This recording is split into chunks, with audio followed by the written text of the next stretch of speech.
Hello everyone. Azlan cooking and gardening में आपको खुश आमदीद।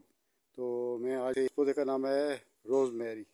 ये रोज़मेरी का पौधा है, ये मेरे पास काफ़ी अरसे से लगा हुआ था, तकरीबन 2 या 3 साल से मेरे पास ये पौधा था। बल्कि ये मेरे पास टोटल 3 पौधे थे जो इस कंटेनर में लगे हुए थे। एक सेंटर में लगा हुआ था और 2 सिरों पर लगे हुए थे। तो फिर यहाँ पर ये 2 पौधे हमारे जो थे वो डैमेज हो गए थे।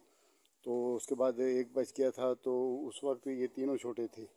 तो ये फिर इसको मैंने इस नए कमरे में शिफ्ट कर दिया था। इसकी रिपोर्टिंग भी की थी और इसकी सारी सेटिंग की थी। तो फिर ये पीछे 2-3 महीने तो बहुत अच्छा रहा है। तो इसकी ग्रोथ बहुत अच्छी चलती रही है। तो उसके बाद अब जून के महीने में इसने आगे तो कुछ ऐसा गड़बड़ इसमें शुरू हो गई है कि जैसे कि एक शाख इसकी हरी है और एक सूखी हुई है। तो हरी से मुराद है कि एक सूखी हुई है और एक हरी है, एक सूखी हुई है एक हरी है। इस हिसाब से ये यानी इसमें जान है। एक शाख सूखी हुई है, एक शाख हरी है। तो फिर मुझे लगता यही है कि शायद इसका रिज़ल्ट अगर सावन तक इसने दिन निकाल लिए तो ठीक है, नहीं निकाले तो इस सावन में ये ख़त्म हो जाएगा। तो अगर इसने दिन निकाल लिए तो फिर ऐसा होगा कि सावन में ये पौधा नए सिरे से और ये बढ़ना शुरू हो जाएगा और फैलना फूलना शुरू हो जाएगा। तो इसके अलावा मैंने वैसे सालाना रूटीन के मुताबिक मैंने इसकी कटिंग भी लगाई थी। तो वो कटिंग मेरे पास लगी हुई है, तो वो मैं आपको उस कटिंग का रिज़ल्ट भी बताता हूँ और साथ में आपको ये भी बताऊँगा कि कटिंग किस तरह लगाई जाती है। सबसे पहले आप यहाँ से देखें तो यहाँ पर मेरे पास एक बड़ा पॉट है। ये रिंग पॉट है और ये 8 से 10 इंच गहरा और राउंड में है और ये 2 फुट इसकी गुलाई है। तो ये पॉट मेरे पास जो है ये अभी मैं आपको पूरी तरीके से इसकी व्यू दिखा रहा हूँ।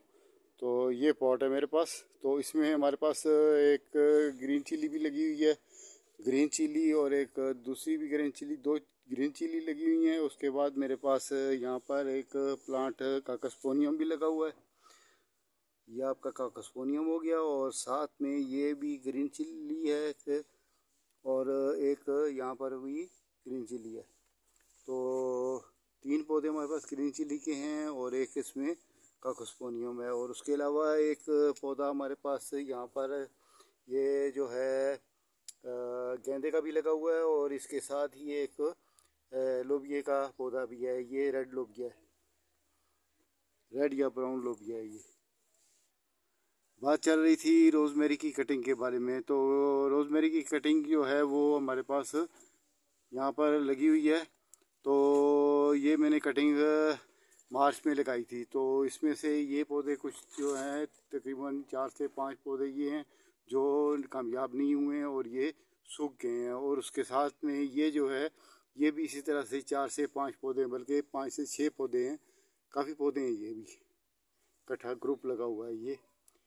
तो तकरीबन 5 से 6 पौधे कम से कम हैं और इसी तरह से ये भी इतने ही थे।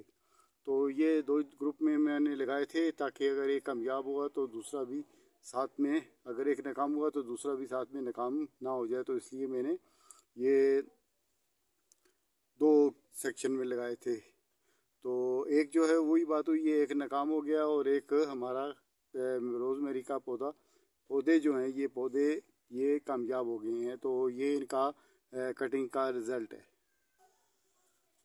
और यहाँ पर भी आप देखें तो ये मेरे पास एक और ये क्रेट है, ये फ्रूट वाला क्रेट है।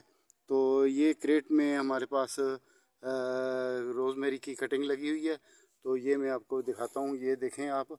यहाँ भी ऐसा ही है कि 5 से 6 पौधे का ग्रुप है ये और 5 से 6 पौधों का ये ग्रुप है। तो यहाँ भी सेम वही पोजीशन है। यहाँ पर भी एक ग्रुप सूख गया और एक ग्रुप इसका ठीक है, बिल्कुल सही है, फ्रेश है, वो लश ग्रीन जा रहा है।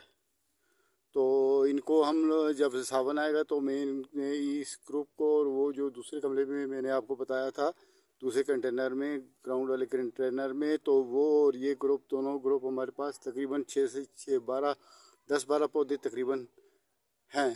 तो इनको अलग-अलग मैं इनकी यहाँ से हार्वेस्टिंग करके तो उनको मैं जगह जगह पर ट्रांसप्लांट जुलाई के आखिर में या जुलाई के दरमियान में ये काम हम कर लेंगे। तो उसके उस वक्त भी मैं आपको इसकी मुकम्मल डिटेल इसकी अपडेट आपको मैं दूंगा हार्वेस्टिंग की। अब ये मैं आपको कटिंग लगा के बताता हूँ। तो ये कटिंग में एक शाख कटिंग ब्रांच में आपको दिखा रहा हूँ। तो ये कटिंग जो है ये मैं आपको अभी लगा के बताता हूँ। जैसे कि यहाँ पर ये देख रहे हैं आप, एक एक शाख के साथ 10-10 12-12 पत्ते हैं। तो ये पत्ते इसी तरह से यहाँ पर स्टेम में भी मौजूद रहे होंगे।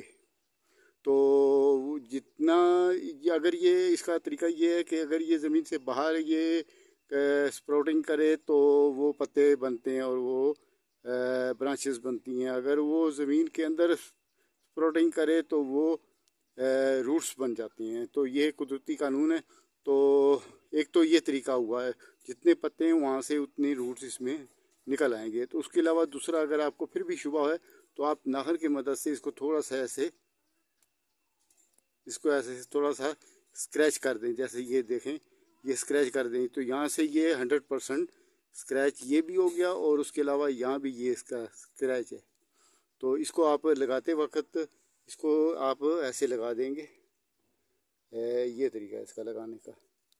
और इसको जितना डीप आप करेंगे तो उतना ये नीचे तक जाएगा। तो उसमें ये फ़ायदा होगा कि अगर ऊपर वाली मिट्टी खुश्क भी होगी तो ये नीचे वाली मिट्टी से अपना मॉइस्चर जो है वो असर करता रहेगा और ये 100% ये